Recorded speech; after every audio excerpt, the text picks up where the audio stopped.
we have started a series of newspaper terms simplified.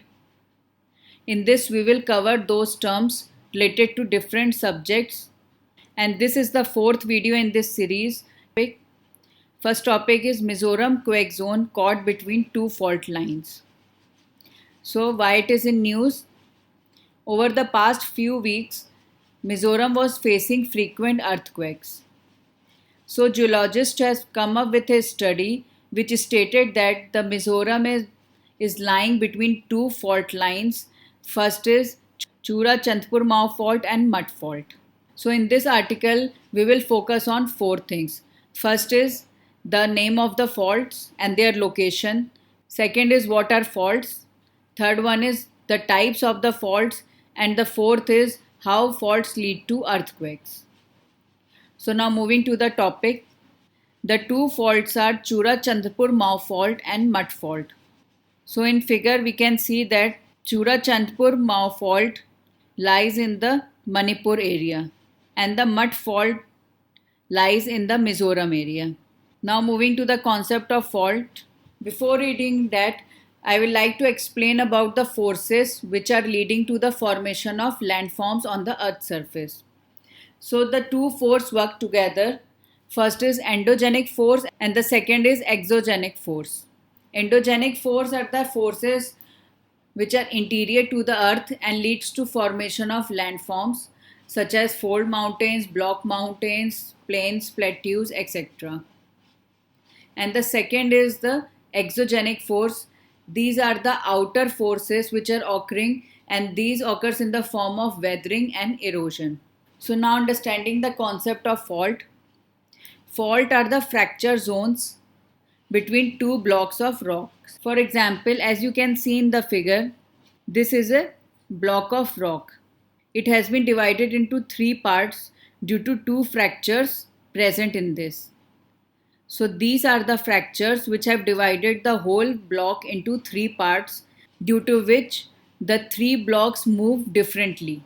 And these are known as faults, and these movement of blocks lead to formation of new landforms.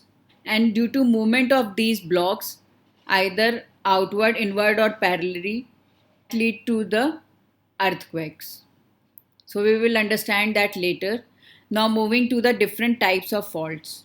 The first one is normal faults, second is reverse faults, and the third is strike slip fault. So in the normal fault, as we can see in the figure, there are three blocks of rock. In the normal fault, the outer two blocks move outward. Due to this, the middle block moves downward.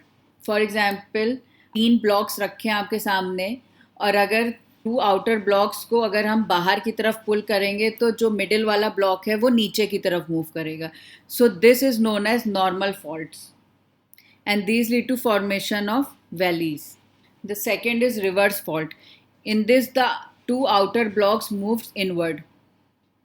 So due to movement of the blocks inward, the middle portion rises upward, as you can see in the figure. So this lead to formation of block mountains, as the two sides become the valleys and the middle portion rises as a mountain. And the third one is strike slip movement. In this, the two blocks run parallel to each other and there is no downward or upward movement. And this strike slip fault mainly lead to formation of earthquakes. So now understand how faults lead to earthquake. Earthquake are the shaking of the earth's surface due to sudden release of energy in the form of seismic waves.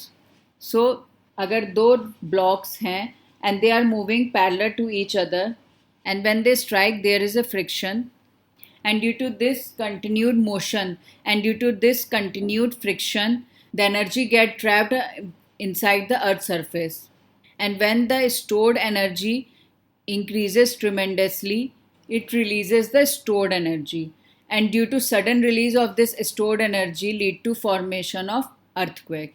So earthquake along the faults occur mainly due to strike slip movement when the two blocks move parallel to each other and the movement creates friction due to which the energy releases.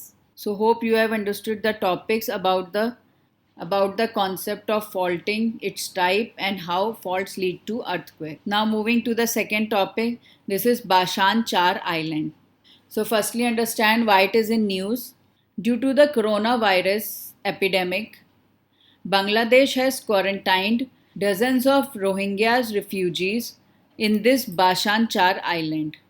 It is mainly the uninhabited island in the Bay of Bengal, and Bangladesh is planning to move Rohingyas to this island. So, in this article, firstly, we should understand who are Rohingyas and what's the crisis in brief, because we are mainly covering the article from the prelims point of view, and the second, the location of the island and what's the issue related to it. So, firstly, understand Rohingyas are the Muslim ethnic minority. Rohingyas एक ethnic community है जो Myanmar में रहती है, Rakhine state में. लेकिन Myanmar is a Buddhist majority state, and they have expelled Rohingyas from the citizenship in 1982, and due to which the Rohingyas have become stateless. Despite living in Myanmar since many generations, they have not been provided any citizenship rights, neither the rights for the education, health, and other facilities. So the Myanmar has initiated steps for ethnic cleansing of the Rohingyas. So in 2017, Myanmar army has attacked in the Rakhine state, and due to which hundreds and thousands of Muslims move from that region, and they get shelter in Thailand, Malaysia, and Bangladesh. So Rohingyas are the stateless people, and they move as refugees to other areas. So they are living as refugees in Bangladesh, and Kutupalong is the largest refugee settlement in the world, which homes around 6 lakh refugees. So due to coronavirus epidemic, as the refugees were living in the camps, so it became a tedious task for the government to handle the social distancing there. That's why Bangladesh government has planned to move them to the Bashan Char Island, and they have built houses for them in that area. So now understand the location of Bashan Char Island. It is located in the Meghna River. It is uninhabited island of around 30 kilometers. It is ecologically fragile area which is prone to floods, erosion, and cyclones. As you can see the location, it is an island in the Bay of Bengal, and it has been formed 20 years ago only, and it is known as floating island, and it has been formed due to the silt brought by the rivers such as Meghna. So in this island, in about 6.7 square kilometer, government has built the houses, sheltering homes, community kitchens and toilets, and provided the water facility as well as power facility. But the issue with this project is that, and the movement of Rohingyas are that, this island is ecologically fragile area. So in the monsoon season, जब भी बारिश ज़्यादा होगी, it is prone to flooding and erosion. And the second thing is there is lack of mobility, as the transport facility has not been developed that much. So these two issues have been raised by the UN agencies and other organizations working on this humanitarian crisis. And the third topic is Chabahar Rail Project. India and Iran has signed an agreement to design a rail line from Chabahar port to Zahedan. As you can see in the figure, this is the Chabahar port, this is Zahedan, and it have been extended to Zarang, which is the border area of Afghanistan. So this is the rail line which have been signed between the Indian Railway and the Iranian Railway.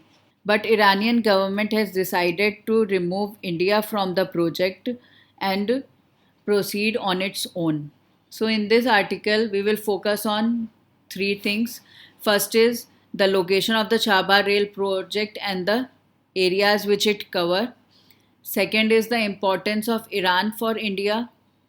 And the third is the importance of this railway line for the India, Iran, and Afghanistan, and how it will impact India. So the agreement was signed in May 2016 between Indian Railway and Iranian Railway, and Indian Railway has promised to provide all services, superstructure, work, and financing. But due to the sanctions of USA, Indian companies have not proceeded. Though Chabhar port was not included in the US sanction, but due to other sanctions, the arrangement of raw materials and the workforce was not possible. So there was delay in the project from the Indian side. And because of this delay, Iranian government has removed India from the project and decided to move independently. Now understand the significance of Iran for India. As the Iran location is very significant for India because it provides direct economic corridor and transport facility to the Central Asian nations and the European nations. At present, due to presence of Himalayas and the Pakistan and Afghanistan region, the movement of Central Asian nations from the north is not possible.